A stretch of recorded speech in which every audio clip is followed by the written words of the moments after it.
The Israeli military has announced it began, quote, focused ground operations in southern Lebanon. It comes as fighting has intensified between Israeli forces and Hezbollah around the southern Lebanese town of Khiam. The town sits on high ground, just a few kilometres from the Israeli border and the Litani River, giving it a commanding view over northern Israel and nearby Lebanese plains. Khiam's strategic position has long been seen as a gateway to southern Lebanon. Israel and Hezbollah have been exchanging fire for more than 10 days following the killing of Iran's supreme leader, Ali Khamenei. Zeina Khodr has more from Beirut.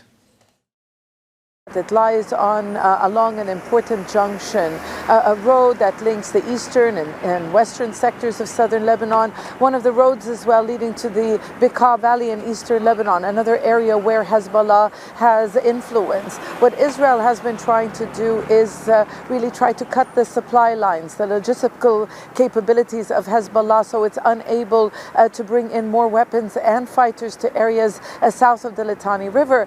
Khiam also located very close to the Litani River, just a few kilometers. The Litani River is 170 kilometers in length. It runs across southern Lebanon. If the Israeli army is able to reach this, it really can claim symbolic and strategic victory. The Litani River has long been a natural defensive line for the Israeli military. It believes that if it controls this, it will be able to defend its northern towns, push Hezbollah back, prevent cross-border raids, and prevent Hezbollah from using its short-range rockets. So a major battle is underway in 2024. During the last major confrontation, they fought for this town for weeks.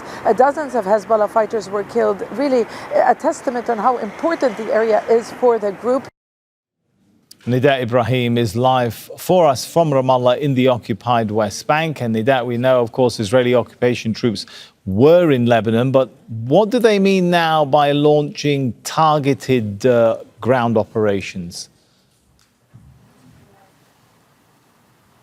Well, this recent statement by the Israeli military refers to the start of operations of what they call a focused and limited ground operation that started on Saturday in southern Lebanon. They say that parts of the 91st Division have made their way into certain areas there to achieve what they've been calling a security buffer zone that could extend as long as the total area from the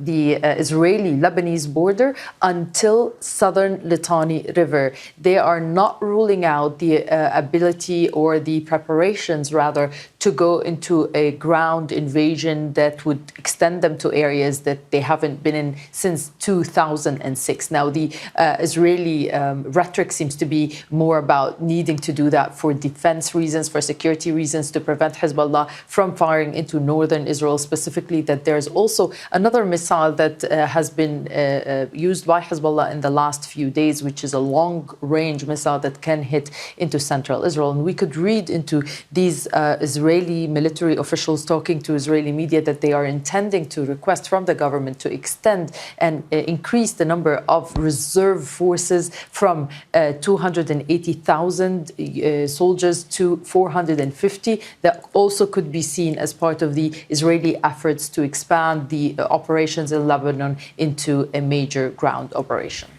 And meanwhile, Nida, last night Iran said it had used a new type of missile in attacks on Israel for the first time during this conflict. What sort of damage do we know the sigil may or may not have inflicted?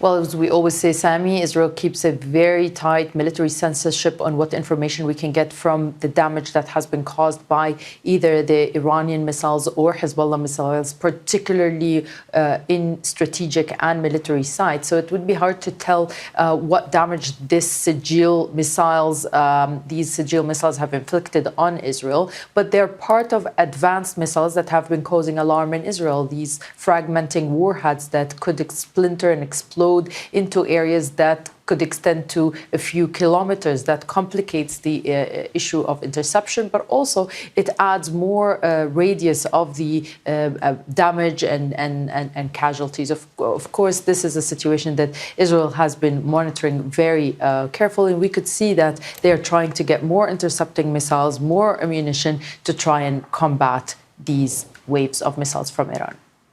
All right, and that's Nida Ibrahim for us from Ramallah in the occupied West Bank.